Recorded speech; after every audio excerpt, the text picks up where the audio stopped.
que tienen en común un móvil y un brazo robótico que monta coches. Pues aunque parezca increíble, los dos obedecen exactamente las mismas leyes. Hoy vamos a hacer un viaje al corazón de la máquina para descubrir esos principios que lo mueven todo, desde una simple chispa hasta la inteligencia artificial. Esa es la gran pregunta que nos va a guiar. Y es que lo que a primera vista parece pura magia, en realidad es una sinfonía de física e ingeniería que está perfectamente orquestada. Venga, vamos a empezar a desvelar sus secretos. Aquí está nuestra hoja de ruta. Primero vamos a descifrar el lenguaje universal de las máquinas, que es la electricidad. Luego veremos cómo ese lenguaje se convierte en fuerza y en movimiento. Después les daremos sentidos para que perciban el mundo y al final juntaremos todas las piezas para ver cómo nace la automatización. A ver, para llegar a entender cómo piensa un robot, primero hay que entender el idioma en el que recibe las órdenes. Y ese idioma universal es la electricidad, no hay otro. Y en este idioma la palabra clave, la pieza fundamental sobre la que se construye absolutamente todo, es el circuito. Para que nos hagamos una idea, esto es como un sistema de fontanería. El generador, la pila, es la bomba de agua. El conductor, el cable, es la tubería. El receptor, que aquí es la bombilla, es el grifo donde el agua hace su trabajo. Y el interruptor, pues claro, es la llave que abre o cierra el paso. Un concepto muy simple, pero con un poder increíble. Vale, y estos componentes se pueden conectar de dos formas principales. En serie, que es como las luces de Navidad de antes, si una se fundía, se cortaba el camino y se apagaban todas. En paralelo, en cambio, cada bombilla tiene su propio camino, así que si una falla, las demás siguen funcionando como si nada. Y aquí está la clave de todo. En un circuito en serie, la corriente es la misma para todos, pero la tensión, el voltaje, se reparte entre ellos. En uno en paralelo pasa justo lo contrario. La tensión es la misma para todos, pero la corriente se divide. Entender esto es fundamental para cualquier diseño eléctrico. Pero claro, cuando hablamos de la corriente alterna, la que tenemos en casa, la cosa tiene un pequeño matiz. Resulta que no toda la energía que se mueve por los cables se usa para hacer un trabajo útil. La parte que sí se aprovecha, la que de verdad enciende la luz o mueve un motor, es lo que llamamos potencia activa. La razón la podemos ver en estas ondas. En corriente alterna, el voltaje y la corriente a veces van un poco desacompasados, no van perfectamente sincronizados. Y ese desfase genera otras potencias que no producen trabajo. Es, por así decirlo, como una energía fantasma que está en el sistema, pero que no se aprovecha. Y por supuesto, es imposible hablar de electricidad sin pararnos un momento en sus peligros.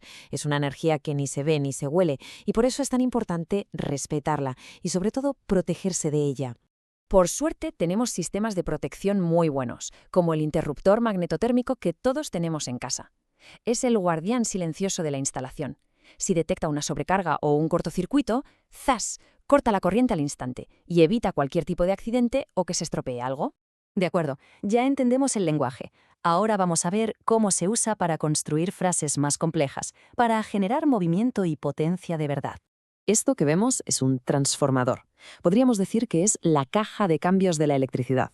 Nos permite subir mucho la tensión para transportar la energía a kilómetros de distancia sin que se pierda y luego bajarla para que la podamos usar en casa sin peligro. Básicamente cambia tensión por corriente, o al revés. Y aquí es donde la electricidad se convierte en movimiento puro. Un motor de corriente continua es como un juego de imanes. El estator, que es la parte fija, crea un campo magnético, y el rotor, que es la parte que gira, intenta alinearse con él todo el rato. Esa persecución constante es lo que genera un giro continuo y potente. Pero el verdadero caballo de batalla de la industria es el motor de inducción de corriente alterna.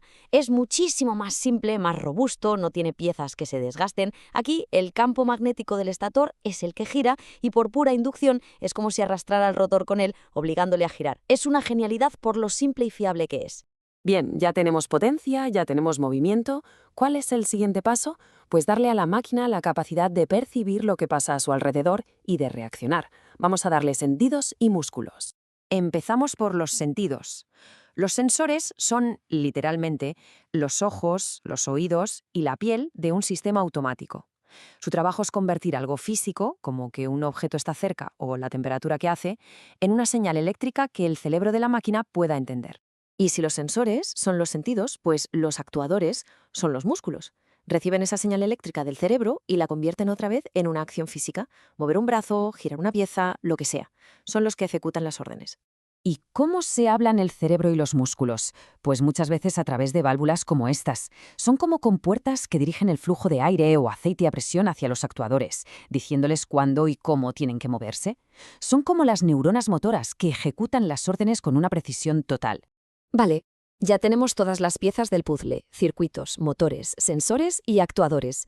¿Y qué pasa si las unimos todas? Pues que llegamos al resultado final, la automatización.